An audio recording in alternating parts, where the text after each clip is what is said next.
본문은 세상에서 널리 알려진 탕자의 비유입니다.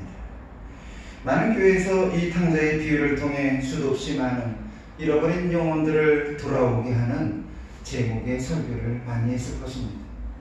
수도 없이 많은 교회에서 혹은 새 생명 축제라든가 아니면 새 전도 축제를 통해서 많은 목사님들이 잃어버린 탕자에 대한 이야기들을 많이 했을 것입니다.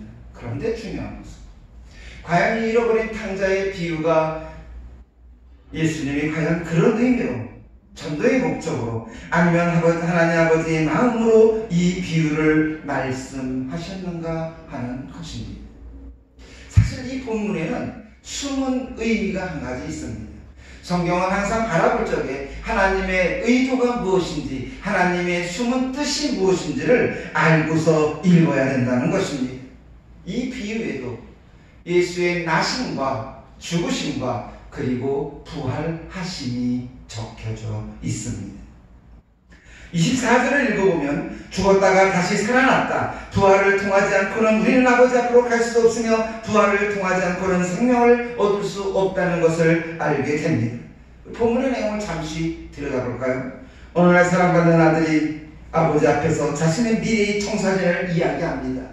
앞으로 내가 살아갈 수없이 많은 계획과 그리고 성공의 목적을 가지고 이야기하면서 요구합니다. 아버지가 갖고 있는 재산 큰아들 것 빼고 내 재산을 달라. 이제 성인이 됐으니까 내 인생 내 멋대로 살고 싶습니다. 물론 아버지는 만류했겠죠. 가족들이 모두 반대했을 것입니다. 이놈아, 네가 나가서 무엇을 하려고 하느냐, 네가 나가서 어떤 일을 하려고 하느냐, 나가야 개고생이고 고생바가지를 할 것이다 라고 이야기할 것이 분명합니다. 눈물로 애걸 복걸했는지도 모르고 혹은 매를 들어서 그에게 하지 말게 했을 수도 있습니다. 그럼에도 불구하고 그런 고집불통이었습니다. 그 집안의 불화로 부모가 이혼을 해서 혹은 집안이 싸움질을 해서 혹은 가난해서 집을 나가려고 하는 것도 아니었습니다. 도리어 그 집에는 많은 종들과 풍요로운 양식과 양과 염소와 소가 넘치고 있었고 수없이 많은 땅의 평야 속에 들속에 자신이 먹을 수 있는 그 많은 농사들도 있었습니다. 그럼에도 불구하고 자신의 미래를 위해 자기의 집을 나갑니다. 둘째 아들에게는 간섭과 잔소리 이런 거 잘 안 합니다. 큰 아들에게는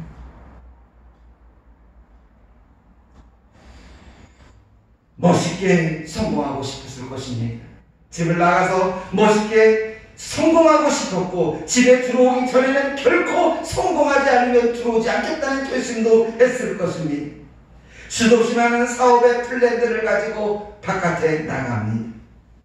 그런데 그게 마음대로 되나요? 인생이 자신의 마음대로 된다면 얼마나 좋겠습니까? 다른 나라에 가서 아마 사기꾼의 이야기인지 아니면 나쁜 친구를 만났는지는 모릅니다. 자신이 가지고 있는 돈을 다 호랑방탕하겠습니다. 도박을 했는지 아니면 투자를 잘못했는지 펀드를 잘못 썼는지 아니면 적금을 보험을 잘못 들었는지 다단계에 빠졌든지 아니면 신천지 같은 이단에 빠졌든지 자신의 모든 재산을 다 망가뜨리고 마는 삶을 살면서 호랑방탕하게 썼다라고 성경은 표현하고 있습니다. 이게 둘째 아들의 이야기예요.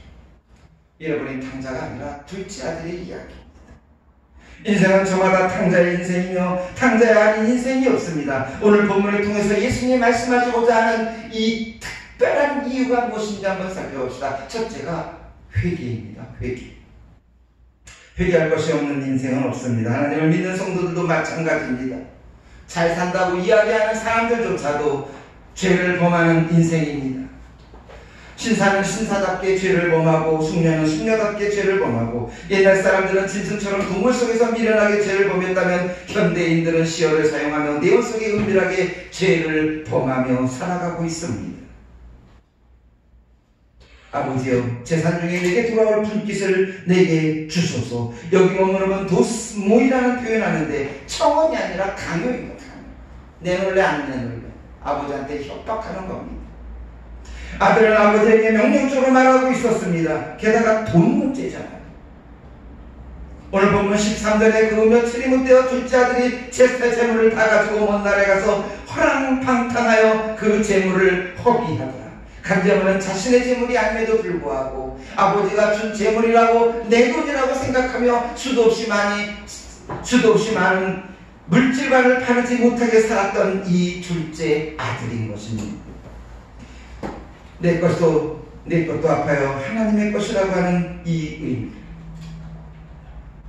우리는 수도 없이 많은 물질관을 갖지 못한 채 살아가고 있습니다. 어떤 분은 11조의 의미를 내가 본 돈 전체에 하나님께 드리고 거기서 하나님이 내게 10분의 1을 10분의 9를 주는 것이 11조라고 했습니다. 그런데 수도 없이 많은 사람들이 재물과 물질관이 약해서 내 마음대로 씁니다. 내 건데 뭐 어때서? 내 거잖아. 당장 많은 물질이 내 것이냐 가지고 먼 나라로 갔어요. 아버지가 꼬리 보고 싶을 줄도 모릅니다. 하나님 두기에 싫어하는 곳, 빛을 깨닫지 못하는 어두움의 곳을 의미합니다. 먼 나라는 하나님을 멀리 떠난 나라를 의미하며 하나님을 떠난 인생은 어떻게 됐습니까? 멸망입니다. 죄를 범하느라 하나님이 주신 물질을 허비한 적이 없습니까? 하나님을 떠나면요, 뻔합니다. 인생이 처량해지고 곤고해지고 슬프고 외로운 상황 속에서 탕자는 위기를 만났지만 내가 죄를 범했느라 이 고백이 탕자를 뉘우칠 수 있을 것입니다. 오늘 탕자의 둘째 아들이 어느 날 문득 이렇게 얘기합니다. 돌이켜. 회개의 문제입니다. 다윗도 욥도 바울도 세리도 다 죄인이라고 고백했습니다. 돌이켜 나의 죄를 고백했습니다. 오늘 우리는 혹시 돌이켜 나의 죄를 고백하는 삶이 없는지 살펴보십시오. 우리는 죄가 죄인지 모르며 살아갑니다. 이것이 죄인을 분명히 알지만 돌이키지 않는 사람들이 얼마나 많이 있는지 모릅니다. 돌이켜 나의 삶을 돌아다보는 인생이 되기를 소망합니다. 두 번째가 결단입니다. 돌이켰어요. 그리고는 결단해야 되는데 돌이키기만 하는 사람들이 얼마나 많은지 모릅니다. 둘째 아들은 돼지우리에서 생각했을 거예요. 일어날 것인가 주저앉을 것인가. 우리는 결정해야 될 것이 너무나도 많습니다. 믿음의 결단은 외롭지만 분명하게 혼자서 결단해야 됩니다. 전도를 하고 영접 기도를 시킬 때도 결단이 필요합니다. 그런데 대부분의 사람들은 그 결단을 주저합니다. 예수를 믿으면 혹시 어떻게 될까? 내가 예수를 믿는다고 하면 어떤 모습으로 바뀌게 될까? 내가 모든 것을 혹시 잃어버리지는 않을까? 돼지우리의 마을 사람들의 대답은 뻔할 것이었습니다. 그냥 있어. 좀 나아질 거야. 이제 조금 반등할 기회가 있을 거야. 이제 끝까지 갔잖아. 맨 밑바닥이잖아. 왜 내가 그랬는지, 왜 내가 먼 나라로 떠났는지, 처음에 내가 좀 지혜로웠다면 얼마나 좋았을까라는 후회와 번민도 했을 것입니다. 본문 18절에 내가 일어나라고 하는 결단이 시작했습니다. 영어 성경을 보면 I will release라는 단어를 썼습니다. 예루살렘 성경은 I will leave this place라는 단어를 썼습니다. 내가 이곳을 떠나리라. 내가 먼 나라로 갔는데 그 먼 나라를 떠나겠다. 하나님 두기를 싫어하는 곳에 있었는데 이제는 옮겨서 하나님 두는 곳에 있겠다라는 것입니다. 나오미가 그 아비와 그 남편과 함께 하나님 두기에 싫어하는 곳인 유압 땅으로 갔잖아요. 그 땅에서 풍년이 아니라 흉년이 들고 자식들 다 죽이고 나니까 비로소 그것을 떠난다는 생각을 하게 됩니다. 결단은 늘 중요합니다. 이곳을 떠난다. 그것은 아버지 집으로 돌아간다는 것입니다. 참 결단이며 참 회개입니다. 가난과 흉년의 고난을 만나지 않았다면 탕자는 여전히 돼지우리 속에서 시험 열매를 씹어먹으며 내가 다시 일어나리라 라고 하는 생각을 가졌을는지도 모릅니다. 권력을 즐기는 자들은 그의 권력이 한순간 침몰되기 전에는 결코 하나님 앞으로 돌아오지 않습니다. 시간이 나면 교회 갈게요. 평생 시간이 나지 않는다고 제가 수도 없이 얘기했잖아요. 돈 좀 벌어서 여유가 있으면 교회에 올게요. 돈 벌어 여유 있는 삶을 단 한 명도 살아가는 사람이 없습니다. 끊임없는 욕망과 끊임없는 정욕 속에 살아가는 인생의 삶 속에서 결단하지 않으면 하나님 앞으로 돌아올 수가 없습니다. 고난은 다 나쁜 것이 아닙니다. 하나님이 주시는 고난은 유익일 것입니다. 지금 힘들고 어려움 속에 있습니다. 코로나로 인하여 전 세계가, 아니 우리나라가 엄청난 고통과 고난 속에 있습니다. 예배드리지 못하고 오히려 교회 가려고 해도 쫓겨나는, 한 2주 뒤에 오세요라고 권면하는 그런 불행한 사태가 지금 이 땅에 일어나고 있습니다. 주님이 말씀하신 마지막 때는 이미 시작되고 있으며 그 끝을 향하여 달려가고 있는 이때 우리 일어나 결단하는 삶을 살아가는 저와 여러분이 되시기를 소망합니다. 세 번째가 부활입니다. 오늘 보면 20절에 보면 이에 일어나 아버지께로 돌아가리라. 아직도 신고가 먼 내 아버지가 저를 보고 측은히 여겨 달려가 목을 안고 입을 맞추니, 아직 신고가 먼다라는 측은히 열려 달려가는 사람이며 목을 안고 입을 맞추는 사람이며, 아마도 둘째 아들은 어떻게 아버지를 만날까 고개를 숙이고 땅을 쳐다보며 철버덕 걸어가고 사는 인생이었을 것입니다. 망설이고 주저했을 것입니다. 고개를 들고 힘들고 말하기도 힘들었을 것입니다. 왜냐하면 내가 가겠다고 얘기했을 적에 요청이나 부탁이 아니라 강요였고 의지였고 고집이었던 것이었습니다. 그러니 망설일 것도 없고 주저할 것도 없고 손을 펴 기다리시는 하나님이 그를 먼저 기다리고 있었다는 것입니다.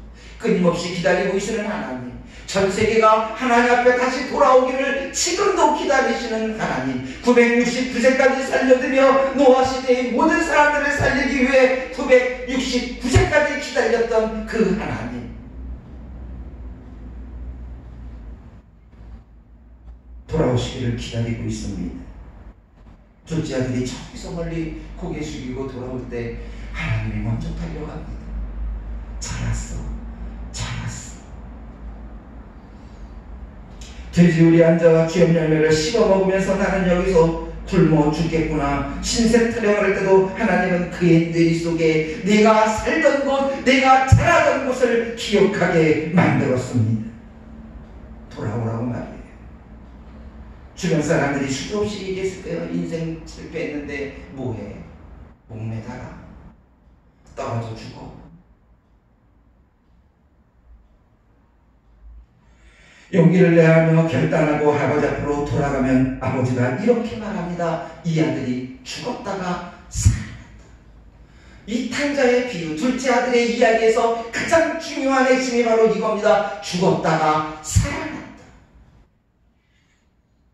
우리의 신앙은 바로 이 부활의 신앙입니다. 부활의 믿음입니다. 죽었다가 다시 살아나는 부활의 믿음. 이 부활의 믿음이 없으면 여전히 우리는 먼 나라에서 하나님을 떠나서 허랑방탕한 삶을 살며 내 마음대로 살고자 노력하는 삶이며, 부활의 믿음이 없이는 다시는 주저앉아 여전히 머뭇거리는 삶을 살아가게 될 것입니다. 그가 먼 나라에 가서 죽었었나요? 그가 먼 나라에 가서 삶을 포기했었나요? 그렇지 않습니다. 그럼에도 불구하고 하나님은, 아버지는 아들에게 이렇게 말합니다. 내 아들이 죽었다가 다시 살아났다. 잔치를 벌리고 송아지를 잡고 크게 기뻐합니다. 한 영혼이 아버지 앞에, 하나님 앞에 돌아오면 하늘의 천군 천사가 기뻐하며 잔치를 열 거라고 했습니다. 죽었다가 살아났기 때문에. 여러분들은 지금 죽었다가 다시 살아났습니까? 부활의 믿음, 부활의 신앙을 간직하고 있습니까? 아니면 여전히 허랑방탕한 삶을 살며 내 마음대로의 삶을 살고자 노력하고 있지는 않은지, 아버지 품에서 하나님의 의지하며 하나님이 동행하시는 삶을 살아가는 부활의 믿음과 부활의 신앙으로 다시 살아나 힘차게 걸어가는 우리 부산교회 모든 성도들이 되시기를 주님의 이름으로 축원합니다. 우리 시간에 다 같이 함께한 목소리로 기도하는 시간 같습니다.